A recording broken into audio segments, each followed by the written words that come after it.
balitang may inaresto daw na OFW, dalawa. Is it Dalawa. confirmed? Kasi kagabi Yes, hindi we have- confirmed eh. Yeah, we were alerted yesterday together with 35, and I think there are more nationals now. 35 persons, different nationalities, including our dalawang kababayan natin, both females.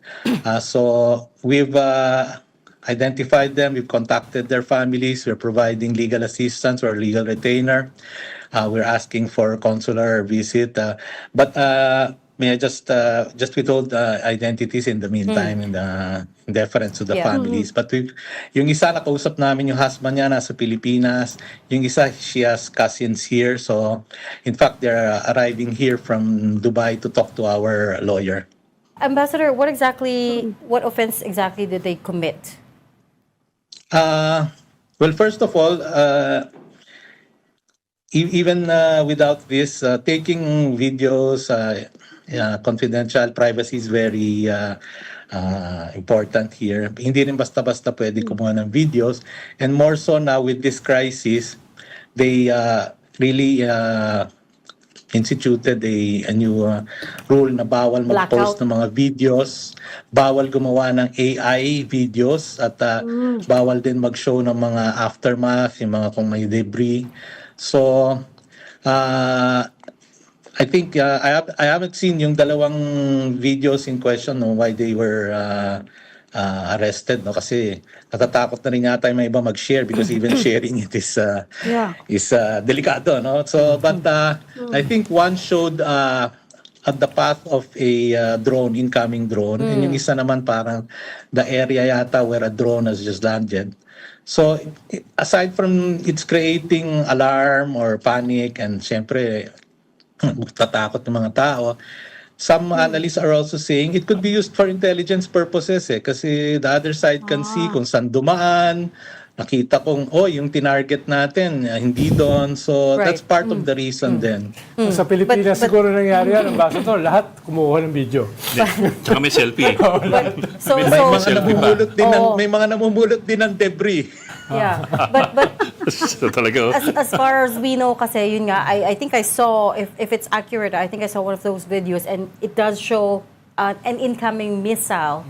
And then the issue, I guess, is they posted it. But how serious a crime is that there? I mean, I understand Very it's a bit of a serious. news blackout, but Yeah. this doesn't seem to be that sinister. Yeah, magkumpul and ka I na think they doon. just wanted to inform their families na don't worry, parang ganon, we are safe, and it's far from their areas. But yun na nga, they're imposing it, they're very strict. It's up to a penalty of 1 year imprisonment and a fine Wow.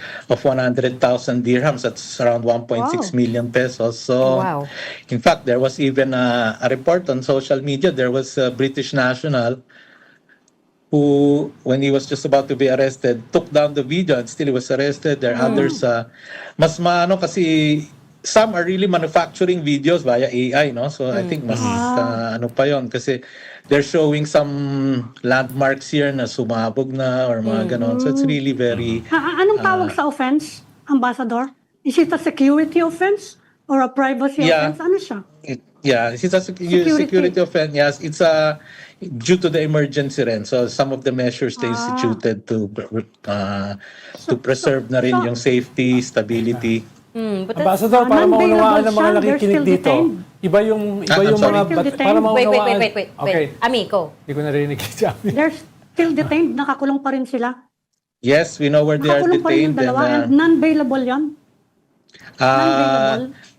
as of now, we just sent 2 people there to see them, and I just got the text that they're both there together at this certain police station. They're okay, and we're asking now if we can visit them and get statements. So it's still being technically under investigation. Hindi, para Because they were maunawaan arrested lang, yesterday. Ambassador, ng mga tagapakinig natin, yung mga tanong ni Ami, iba yung rules dyan eh. Mismo public gatherings of a few people, Yes. highly Yes. forbidden. No? Lalo-lalo na dyan sa social media, dyan. Yeah. Ibang-iba yung Even sitwasyon vloggers dyan. need a permit.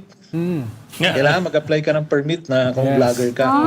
Oo, ang daming bawal dyan. That's very So- strict, no? But I wonder if you said one of the reasons was just to inform their family that they're okay. I mean, couldn't that be a mitigating factor? We'll see. Kasi it's a new law. It's because of this emergency. So, and we're hoping naman na they'll also be consider na the situation na they just wanted to, and in fact, it could help them in for their own military planners here, or it can be used as intelligence. But don't want to second guess it at this time. So mainit pa kasi with all this all happening, and there were like a roundup really. So siguro gusto nilang pakita na they're really serious in this in enforcing this new rule.